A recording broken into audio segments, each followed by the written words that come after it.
Hello, buddy, and welcome back to Instant Release. Uh, back on, back in the bedroom now. Today, I wanted to talk about the Nikon D7000. This is not my camera, and I'm selling it. This is my dad's camera. He has now a Lumix GX8, and he hasn't really been using this, so we collectively agreed to let this camera go. But before it goes to someone else that would put it to good use, I wanted to talk a little bit about it because I think this is an amazing camera when it comes to value for a specific group of people, and that it deserves to be mentioned. So let's start with telling what the hell is the D7000. The D7000, and especially the D7000 line of cameras, was a line of cameras that was introduced in 2010, I think. do not quote me on that.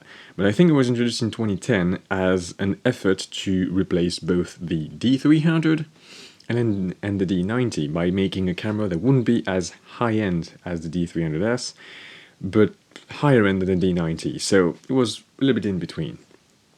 It introduced a new sensor type, it introduced a new autofocus system, and it, stayed the de facto semi-professional camera from Nikon until the introduction of the D500 in 2016. So the D7000 line has a bit of a heritage in that way. The D7500 not so much, but it started all with the D7000, which we're going to talk about today. And this camera is very interesting because it has everything that you would want in a camera for people that want to start photography as a professional venture. So what are those things? First of all, it has a 16 megapixel CMOS APS-C sensor, which still is pretty good today. It has a base ISO of 100, which you have pretty good dynamic range at this base ISO, so you have great file flexibility in post, and you can go up to ISO 6400, which enables some pretty decent low light shooting, which is something that the D300, for example, could not do. It also has a slightly higher resolution. 16 megapixel is still very good by today's standards, I think. Like for online posting, for entry-level client work, this is still 100% fine. And it has all the features that you would want to have in a professional body.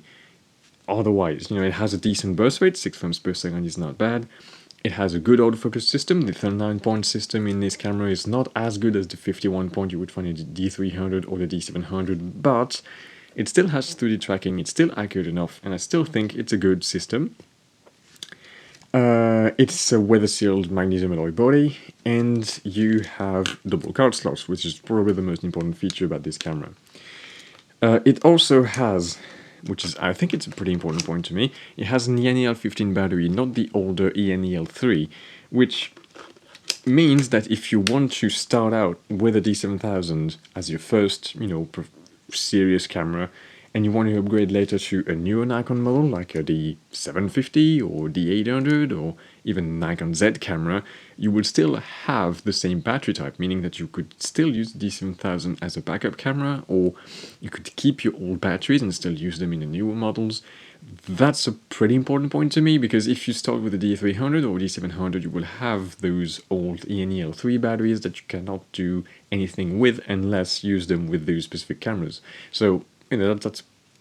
I'm talking a lot about the battery, which is not the most important point, but I think this is pretty important to mention here. Overall, I think this is a very good package, but the thing that really makes the D7000 great is that it's probably the cheapest camera you can get that has double SD cards.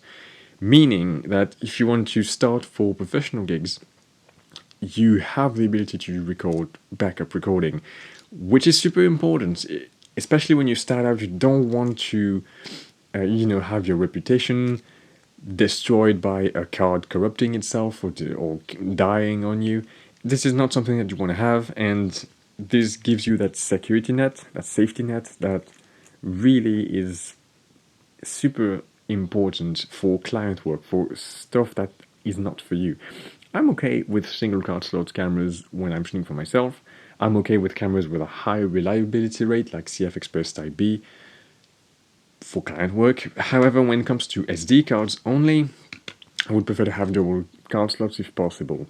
It's also a camera that has video features, which is not like the super basic video features that you would find in the D90, for example. It's not like just 720p video. It actually has 1080p 30, which is nothing to write home about. It's not especially good in detail, it's not especially good in dynamic range. Autofocus kind of sucks. However, if you use manual focus and you know what you're doing, you have a microphone input, and it's actually not that terrible. So you can start doing some video things with the D7000, even though it's not going to be professional quality just yet. So just know that this is a very good package, I think. And the thing that, the final thing that makes me recommend D7000 is really the fact that it's a camera that's very cheap right now. I think you can get one for between 130 and 150 bucks, which is not as, cheap as something like a D300, which you can get for under 100, but the additional features that you get with that kind of body, especially the newer battery and the double card slots, and also the newer sensor, which is, we're going to talk about the sensor in a minute, but I think this is the perfect price to feature ratio that you would get in any camera on the market today. Like, if you want to have double card slots, any other camera is going to be at least 300 bucks, which is generally not something that you want. But it's something to keep in mind. Now, I said I would talk about the sensor, and the sensor in this camera is actually quite interesting. It's very similar to the sensor that you would find in most other 16 megapixel APS-C cameras, so cameras from Pentax, cameras from Fuji. It's a Sony-based sensor, but the thing is that sensor still has good enough dynamic range, good enough noise levels, and good enough resolution for modern work. And I think the D7000 even has, some sort of advantage compared to the later D7000 models like D7100 or 7200, which use a newer 24 megapixel sensor. These sensors, when you push down the files, like you push them hard in Lightroom or Capture One or whatever, like 3 to 4 stops, you start to see some bending. And this is not something that happens with the D7000, surprisingly. You have that in previous sensors, like the 12 megapixel sensor has a lot of bending. The 24 megapixel sensors have a lot of bending as well, especially the D7100. Kind of fixing the D7200, but that's a much more expensive camera, so I guess that makes sense. But in D7000, not really, meaning that you can push your files not to oblivion. Let's be honest, it's still an APS-C sensor, but you still have that ability to push your files pretty heavily, which I think it's super important when you start out. So cheap price, very cheap to get. Great feature set, absolutely everything that you need for a starting camera. Great lens lineup, great compatibility with later models. I think this is the perfect starter camera for anyone that wants to get into paid work. If you're just someone that wants to keep it at a hobbyist level, I think there are better cameras for that kind of money.